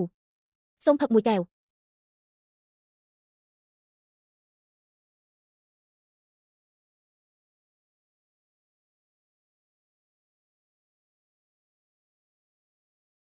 ថ្ងៃនេះគាត់បានលើកកែវស្រាគោរពគាត់នៅមុខមនុស្សទាំងអស់ព្រោះគាត់ចង់ឲ្យគាត់ដឹងថាគាត់បានឃើញហើយទូបង្គំដឹងថាគាត់ល្អមិនថាមនុស្សនោះជានរណាក៏ដោយព្រះមហាក្សត្រីយានីមាតាថ្ងៃនេះព្រះអង្គបានលើកកែវគោរពចន្ទវង្សរាជវាំងទាំងមូលបានឃើញហើយថ្ងៃនេះជាថ្ងៃដងឆេគាត់អង្គុយម្នាក់ឯងនៅជ្រុងក្នុងពិធីគ្មាននរណាម្នាក់ចាក់ទឹកស្រាឲ្យគាត់មួយកែវទេតើចម្លើយរបស់ព្រះអង្គនឹងផ្ដល់ឲ្យគាត់ពេលណាគាត់នឹងក្រោកឈរឡើងយឺតខ្ញុំនឹងរងចាំបន្តិចទៀតទូបង្គំមកថ្ងៃនេះមិនមែនមកប្រជុំមុខជាមួយព្រះរាជាទេគឺមកប្រាប់ព្រះរាជានៅរឿងមួយរឿងអ្វីទូបង្គំស្រឡាញ់ព្រះមហាក្សត្រីយានីចាប់តាំងពីថ្ងៃដែលទទួលព្រះរាជសារសម្ងាត់ពីព្រះមហាក្សត្រីយានីទូបង្គំគិតថាខ្លួនអាចការពារព្រះអង្គពេញមួយជីវិតរហូតដល់ថ្ងៃដងឆេពេលឃើញព្រះអង្គជូនស្រាដល់អ្នកពន្លឺក្នុងភ្នែករបស់ព្រះអង្គពេលមើលអ្នកខុសពីពេលមើលទូបង្គំថ្ងៃនេះទូបង្គំមកប្រាប់អ្នកថាទូបង្គំដកខ្លួនទូបង្គំស្នើទៅការពារព្រំដែនខាងជើងហើយអ្វីបានជាប្រាប់ខ្ញុំនៅរឿងទាំងនេះព្រោះអ្នកត្រូវដឹងថាអ្នកនៅជំពាក់មនុស្សម្នាក់ដែលចង់ការពារព្រះអង្គមុនអ្នកបើអ្នកនៅតែធ្វើឲ្យព្រះអង្គខកចិត្តកងទ័ពចំនួន30,000នៅបៀជិងទូបង្គំនឹងដឹកនាំកងទ័ពត្រឡប់មកមុនគេ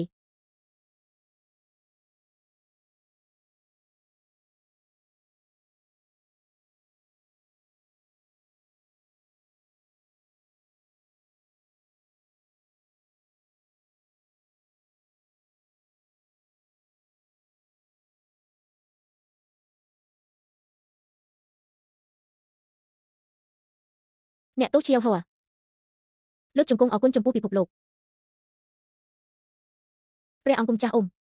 ថ្ងៃនេះអ្នកលុតជង្គង់នៅទីនេះតើអ្នកលុតជង្គង់ឲ្យអ្នកណាមើលលុតជង្គង់ឲ្យសមាជិកកណ្ដាល34អ្នកនៃត្រកូលលុតជង្គង់ឲ្យព្រះមហាក្សត្រីយានីលុតជង្គង់ឲ្យមនុស្សទាំងអស់ក្នុងលោកខ្មោចចប់ហើយមែនទេខ្មោចចប់ហើយខ្ញុំបន្តនិយាយ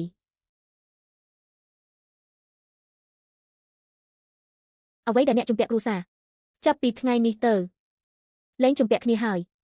ត្រឡប់ចូលវាំងអ្នកនិយាយថាលែងជំពាក់គ្នាមានន័យថាឲ្យនាងលែងជំពាក់គ្រួសារតែឲ្យនាងជំពាក់អ្នកវិញមែនទេអ្វីដែលនាងជំពាក់ខ្ញុំគឺជាជីវិតដែលនៅសល់របស់នាងក្នុងជាតិនេះមិនមែនសងក្នុងនាមជាអ្នកមានទោសទេគឺសងក្នុងនាមជាអ្នកគិតច្បាស់ហើយឬខ្ញុំគិតច្បាស់ហើយនាងនឹងមកសួរអ្នកត្រូវត្រៀមចម្លើយឲ្យរួចប្រសិនបើនាងមកសួរខ្ញុំនឹងផ្ដល់ចម្លើយឲ្យនាង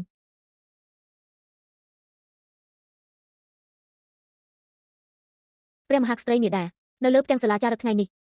ឈ្មោះទាំង34ត្រូវបានឆ្លាក់រួចហើយចុះព្រះអង្គវិញព្រះអង្គអាចបិទភ្នែកដោយស្ងប់បានហើយឬខ្ញុំមិនអាចបិទភ្នែកដោយស្ងប់បានទេប៉ុន្តែឥឡូវខ្ញុំអាចបិទភ្នែកបានហើយ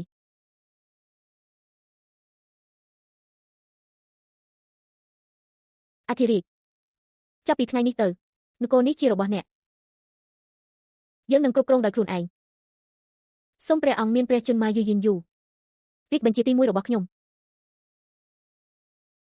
ព្រះមហាក្សត្រីមាតាជាមាតារបស់យើងក៏ជាពរជ័យរបស់នគរដែលឡើងផងដែរចាប់ពីពេលនេះទៅអាពាហ៍ពិពាហ៍របស់ព្រះមហាក្សត្រីត្រូវបានកំណត់ដោយច្បាប់ទៀតទេអាចសម្រេចដោយព្រះមហាក្សត្រីមាតាផ្ទាល់ព្រះមហាក្សត្រីមាតាខ្ញុំមានរឿងមួយសុំការអនុញ្ញាតរឿងអ្វីខ្ញុំសូមឲ្យព្រះមហាក្សត្រីមាតាដាក់ទោសខ្ញុំក្រោកឡើងលិខិតសារភាពរបស់អ្នកខ្ញុំទទួលយកហើយខ្ញុំជាយ៉ែនមានបាបកម្មពាក់កណ្ដាលជីវិតមិនហ៊ានឲ្យព្រះមហាក្សត្រីមាតាមេត្តាឡើយប៉ុន្តែថ្ងៃនេះព្រះមហាក្សត្រីមាតាប្រគល់អំណាចត្រឡប់ទៅវិញខ្ញុំក៏លែងរស់នៅក្នុងនាមជាអ្នកសម្បត្តិនៅរាជវាំងបើព្រះមហាក្សត្រីមាតានៅមានចិត្តចំពោះខ្ញុំបន្តិចសូមដាក់ទោសខ្ញុំបើគ្មានចិត្តខ្ញុំនៅតែរក្សាវត្តជីវិតនេះខ្ញុំនឹងមិនរៀបការឡើយបន្ទាប់ពីចូលរាជប្រជុំថ្ងៃស្អែកព្រះមហាក្សត្រីត្រូវបានបញ្ជូនទៅកាន់រាជដំណាក់របស់ព្រះអង្គម្ចាស់អ្នកគ្រប់គ្រង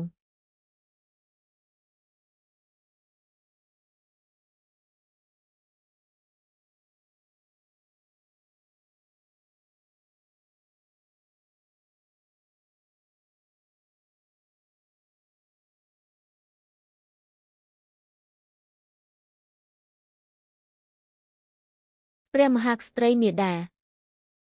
ព្រះអង្គម្ចាស់នៅក្នុងបន្ទប់សៀវភៅកាន់សម្បត្តិរបស់អ្នកឲ្យលុតជង្គង់ពេញរសៀលអ្នកការពារនិយាយថាគាត់បានយំលោកស្រី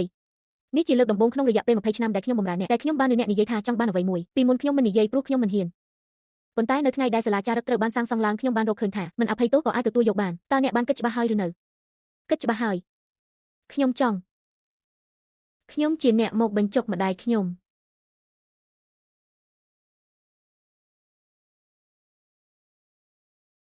ព្រះអង្គម្ចាស់អ៊ំនៅខាងក្រៅកំពុងលុតជង្គង់គាត់លុតជង្គង់ជាច្រើនថ្ងៃហើយព្រះអង្គម្ចាស់អ៊ំហេតុអ្វីបានជាតែងតែលុតជង្គង់ព្រោះព្រះអង្គម្ចាស់អ៊ំបានធ្វើខុ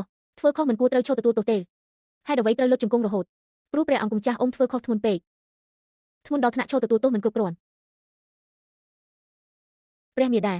ព្រះអង្គម្ចាស់អ៊ំប្រាប់ថាគាត់បានធ្វើខុសដូច្នេះគាត់ត្រូវលុតជង្គង់រហូតប៉ុន្តែឧត្តមសេនីយ៍ជេឈ្វនបាននិយាយថាធ្វើខុសត្រូវឈប់ទទួលទោសហេតុអ្វីព្រះអង្គម្ចាស់អ៊ំត្រូវលុតជង្គង់ព្រោះអ្វីដែលគាត់ត្រូវទទួលទោសមិនមែនរាងកាយទេអ្វីដែលគាត់ត្រូវទទួលទោសគឺចិត្តរបស់គាត់អ្នកចង់ទៅមែនទេខ្ញុំបានដាក់សំណើសុំផ្ទេរទៅវាយើងរួចហើយថ្ងៃនេះមកលាដំណើរពីព្រះមហាក្សត្រីមាតាហេតុអ្វីខ្ញុំបានមើលឃើញហើយក្នុងបេះដូងរបស់ព្រះមហាក្សត្រីមាតាមានមនុស្សនោះរួចហើយជេខ្វាន់អរគុណអ្នកអ្វីដែលខ្ញុំចង់បានគឺសុភមង្គលរបស់ព្រះអង្គមិនថាមនុស្សនោះជានរណាក៏ដោយទាហានក្រមបញ្ជារូបនេះបានការពារព្រះមហាក្សត្រីហេសីអស់រយៈពេល2ឆ្នាំឃើញថាព្រះមហាក្សត្រីហេសីត្រូវការតែមនុស្សធ្វើឲ្យនាងមិនចង់សម្លាប់មនុស្សទៀតអ្នកទៅបៀយើងគឺដើម្បីការពារបៀយើងជំនួសយើងអ្នកអាចធ្វើបានទេទាហានក្រមបញ្ជារូបនេះអាចធ្វើបានទាហានក្រមបញ្ជារូបនេះនៅបៀយើងនឹងរៀបការយកប្រពន្ធម្នាក់មានកូនជាច្រើនអ្នករងចាំពេលកូនធំឡើងទាហានក្រមបញ្ជារូបនេះនឹងនាំពួកគេត្រឡប់មករាជធានីវិញឲ្យពួកគេលុតជង្គង់នៅមុខព្រះមហាក្សត្រីហេសីទៅចុះតំបន់ព្រំដែនខាងជើងខ្យល់ខ្លាំងត្រូវពាក់អាវក្រៅឲ្យបានច្រើនព្រះមហាក្សត្រីយានីព្រះមាតាឧត្តមសេនីយ៍ជេបានចេញពីទីក្រុងហើយពេលគេចាក់ចេញគេមិនបានងាកមើលក្រោយទេព្រោះគេដឹងថាបើងាកមើលក្រោយនឹងមិនអាចដើរចេញបានទេហើយអ្នកមុននេះហេតុអ្វីមិនខាត់គេព្រោះខ្ញុំមិនអាចខាត់គេបានចាក់ចេញហើយខ្ញុំដឹងមុនពេលគាត់ចាក់ចេញគាត់បានមករកខ្ញុំផឹកស្រាមួយលើកបានចាក់ចេញហើយនៅតែមានជីវិតតើអ្នកក្រុងនឹងឲ្យគាត់ឈប់លុតជង្គង់នៅពេលណាខ្ញុំចង់ឲ្យគាត់ប្រាប់ខ្ញុំថាខ្ញុំលែងជំពាក់អ្វីជាមួយគ្រួសារទៀតហើយថ្ងៃដែលនៅសល់គឺសម្រាប់អ្នករស់នៅដោយខ្លួនឯង